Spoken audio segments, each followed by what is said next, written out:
My name is Eleanor Whitmore. I'm 68 years old.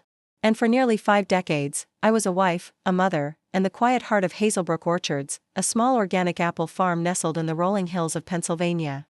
My hands, though stiff with arthritis, still remember every step of turning dough into sourdough loaves and pruning trees at dawn with Richard, my husband. 3 weeks ago, I buried him. Richard and I had been married since 1981. We built everything together, this orchard, this home, this family. And yet, the morning after his funeral, I realized that I might not have built what I thought I had. Or maybe it just wasn't enough to hold on to my children. Richard died of pancreatic cancer. 14 months of watching a man of the earth waste away. His strength stolen bit by bit. He didn't want the kids to know. Let them live their lives a little longer without the shadow. He had whispered to me one night, his voice thick with morphine. And because I loved him, I agreed. But in truth, I already knew. Our children, Darren and Samantha, had grown distant long before the diagnosis. Darren, the eldest, had carved out a fast-paced career in Boston's financial world and hadn't been home for more than a handful of weekends in over a decade. Samantha, on the other hand, floated from one failed wellness business to another, always funded by Richard's savings and always in need of just one more loan. I had hoped that grief would bring them back to the core of who we were, that they would remember the orchard, the family dinners, the love that built this house. But when they arrived for the funeral, I didn't see children mourning their father. I saw professionals calculating an estate. The night after the funeral, I sat alone in the kitchen, staring at the worn wood of our dining table. I told them we could sort through Richard's things together the next day.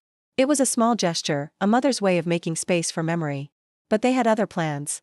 The next morning, sunlight spilled through the lace curtains Richard and I had picked out together 30 years ago. I made coffee, the simple kind Richard liked, not the imported blend Darren had brought from Boston, and waited at the kitchen table. They came downstairs, dressed sharply, Darren in a blazer. He didn't bother to remove Samantha in a silk blouse and perfectly curled hair. They looked like they were heading to a business meeting, not sitting down to remember their father. "Mom," Darren began, placing his coffee mug down with that same practiced precision I'd seen in his father. "We've been talking." Samantha glanced at him, then at me. "We think it's time to start settling things. The estate, the business, the house." I blinked, unsure I'd heard right. "Settling? It's practical," Darren said. "You can't run the orchard alone in the house. It's big, Mom. Too much for someone your age." My age. The word sat heavy in the room. I had pruned those trees beside Richard through blizzards and heat waves. I had handled payroll when we couldn't afford an assistant, baked pies for fundraisers, driven tractors, delivered crates to food banks. "We want you to be comfortable," Samantha added, her voice smooth like a sales pitch. "There's a wonderful retirement community 2 hours south, Sunnyvale Estates. Activities, friends your age." I stood to clear the breakfast plates, needing motion to hide my shushing hands. Then Darren pulled out a folder. "Dad spoke to me about this last year," he said, sliding a set of documents toward me. "He wanted Melissa and me to take over." I looked at the paper. It was printed on Darren's corporate letterhead. Richard's signature steady too perfect looked off. He hadn't written that clearly in months.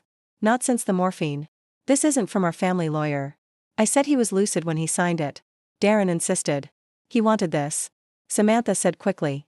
"A fresh start. There's a developer interested. $7 million for the land. We'd be set. You'd be cared for." A developer. They wanted to sell the orchard. Level it. Replace a lifetime of harvests and sustainability and giving back with concrete and cul-de-sacs. "You're talking about selling your father's life's work," I said quietly. "Mom, be reasonable," Darren said. "The orchard can't last forever." I felt something rise in me. A slow-burning fury I hadn't touched since I once chased off a fox trying to get into the chicken coop. I looked at both of them, my children, and said with calm steadiness, "Show me the will." Darren hesitated, then pushed it forward again. I didn't touch it. "I'm going to bed," I said. "We'll talk tomorrow." But deep down, I already knew. There would be no tomorrow conversation. They weren't grieving. They were executing a plan. I didn't sleep that night. I lay awake in the bed Richard and I had shared for decades, listening to the creaks in the farmhouse walls and the wind brushing against the apple trees outside. Every sound was familiar. It was the silence in my children's hearts that had become foreign. By morning, the smell of coffee wafted through the house. Not the warm, nostalgic kind, but sharp, bitter, imported, Darren's kind of coffee. I moved slowly, my joints aching more from betrayal than from age. When I came downstairs, they were already waiting, coats on, suitcase pack. The suitcase wasn't mine. "We packed some essentials for you," Samantha said brightly. "We thought we could drive you to Sunnyvale today. Just to look. You don't have to decide yet." "I'm not going to a retirement community," I said, pouring myself a cup. Darren checked his watch. Mom, be reasonable. The paperwork is done. We close with the developers next week. You can't stay here. I've lived here my entire adult life, I replied, voice calm. This is my home. It's all of ours, Darren said flatly. Dad left the business to us. It's time you let go.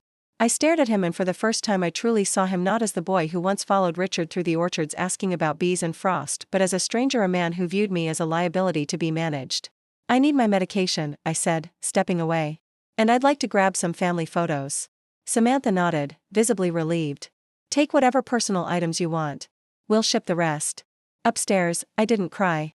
I gathered my pills, but also something they didn't know existed. Behind a panel in the medicine cabinet installed back in the 80s, when Richard worried about burglars, I retrieved my passport and birth certificate. In the closet, I reached behind his old flannel shirts and pulled out a small fireproof box. It was heavy. It held something more powerful than sentiment. A deed, the original deed to 20 acres of land, purchased in my maiden name before marriage. Land with water rights, land essential to any future development. When I returned downstairs, my purse was heavier but my heart lighter. Ready? Darren asked. Sure, I said, allowing Samantha to take my arm. I let them believe I was defeated. We drove past the fields just beginning to bloom. Past the elementary school where I volunteered, past the library where I read to children. But instead of taking the highway towards Sunnyvale, Darren veered onto a remote county road. 20 minutes later, he pulled onto a gravel shoulder beside an empty field. This is where you get off, Mom, he said as casually as if he were announcing a stoplight. The house and business are ours now. Samantha's smile faltered. Darren, what? She'll contest the will, make scenes. This is cleaner. She has clothes, her meds. There's a gas station 5 miles up. He opened my door, and just like that, they left me standing on the side of a road with nothing. Or so they thought. The car disappeared down the road, leaving a cloud of dust and the smell of betrayal. I stood still, the wind tugging at my coat, clutching the small suitcase they had packed for me. I wasn't afraid. I wasn't broken. I was free. I began to walk, not toward the gas station Darren had so generously mentioned, but toward town, toward my next move. My flats weren't made for gravel roads, and the early spring sun was already warming the back of my neck. But with every step, my purpose solidified. In my purse was everything I needed. My ID, my passport, my medication, and most importantly, the original deed to 20 acres of prime orchard land. Land that Darren and Samantha didn't know existed. Land I had purchased in my own name before Richard and I married. It was a precaution back then, just in case the business didn't survive. Richard had called it our just-in-case safety net. Now it was my lifeline. Those 20 acres weren't just any land. They held the only natural water source on the entire property. Without it, no irrigation.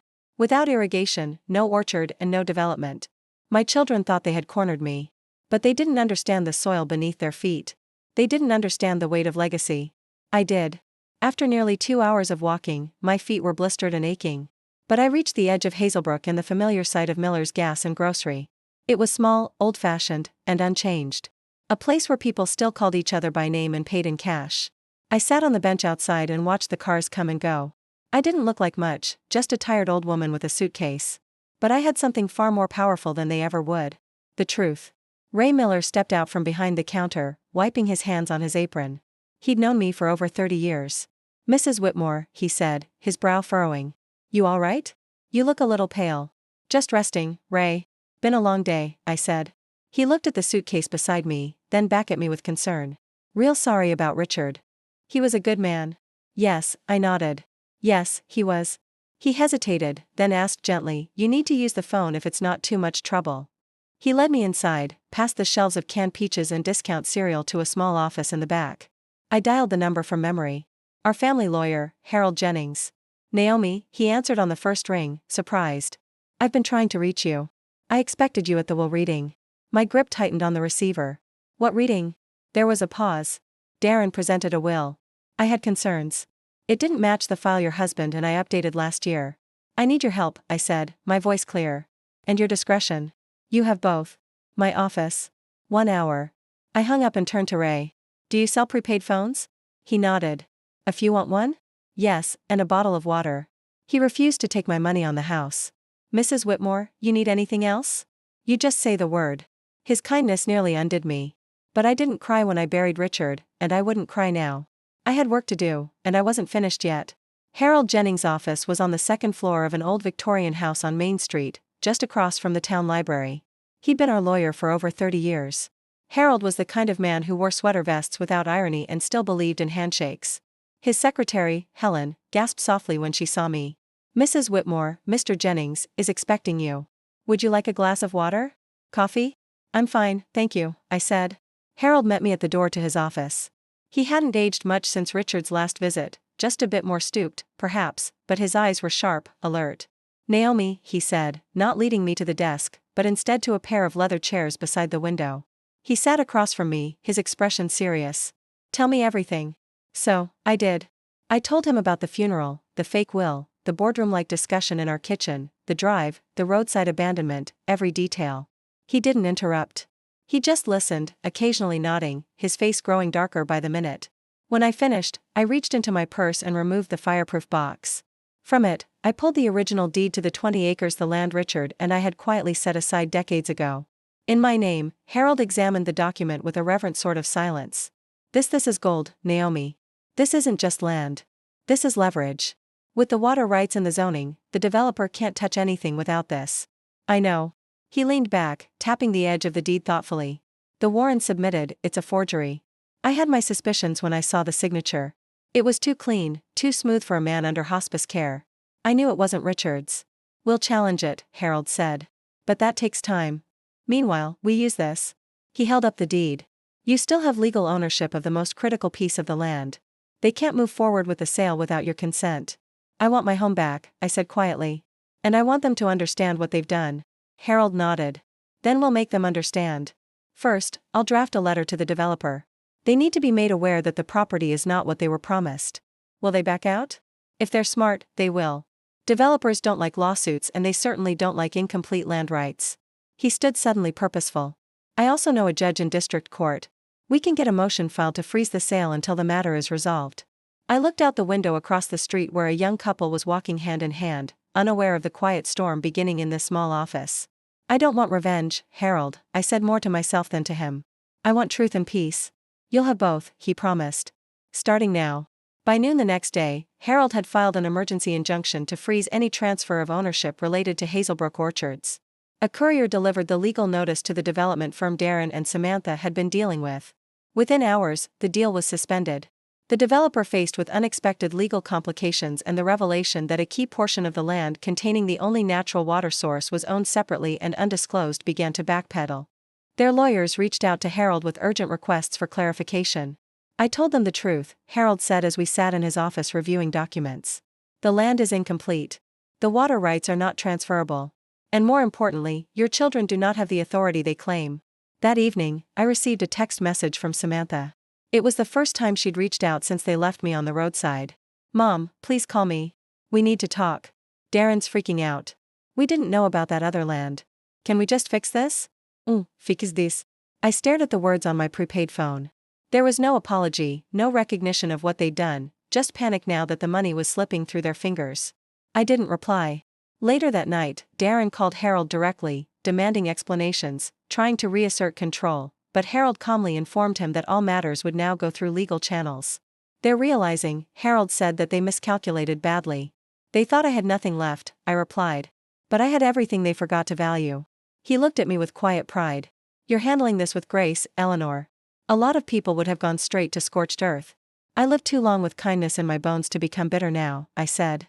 "But I won't be silent either." Outside, the town of Hazelbrook moved on with its day. Kids riding bikes, a dog barking in the distance, someone mowing their lawn.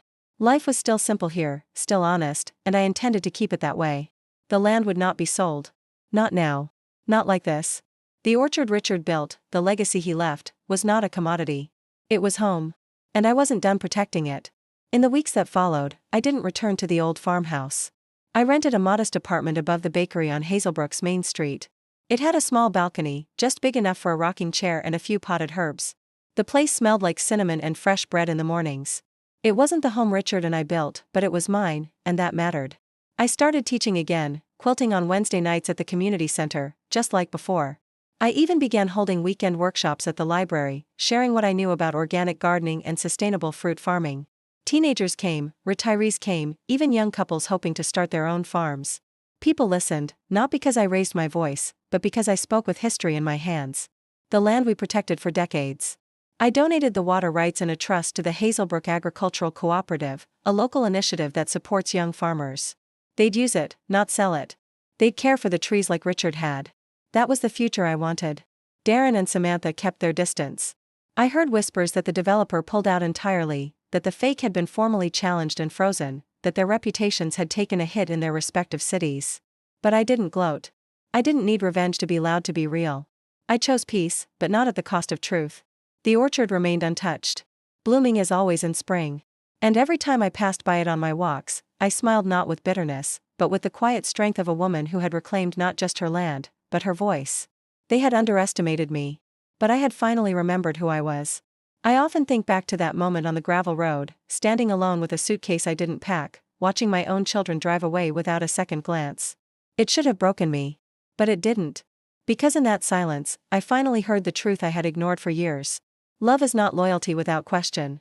And being a mother does not mean tolerating betrayal. Just because you raised the ones who betrayed you. Darren and Samantha believed they could erase me. That because I was older, grieving, alone, I wouldn't fight back. That I had no choice but to hand over everything. But they forgot something. Before I was a wife, a mother, a widow, I was Eleanor Grace, a woman who built something with her hands, her heart, and her mind. And I had never needed to scream to be strong. What they saw as weakness, my silence, my trust, my love was actually the very power that protected me. If you're listening to this and you've ever been cast aside, underestimated, or treated like a footnote in your own life, I want you to hear this. Your strength isn't in how loud you fight. It's in how well you know what you stand for. And when you stand your ground, even quietly, it echoes louder than any betrayal. My orchard still stands. My name is still on the deed in my life. It's mine again. So to anyone who's ever been told this is where you get off, I say walk if you must, but don't leave your worth behind. Walk with purpose. Walk with quiet power. And when you're ready, tell your story. It might just save someone else. If this story moved you, don't forget to like, share, and leave a comment below. And if you've ever been underestimated and found your strength, tell us. Your story matters.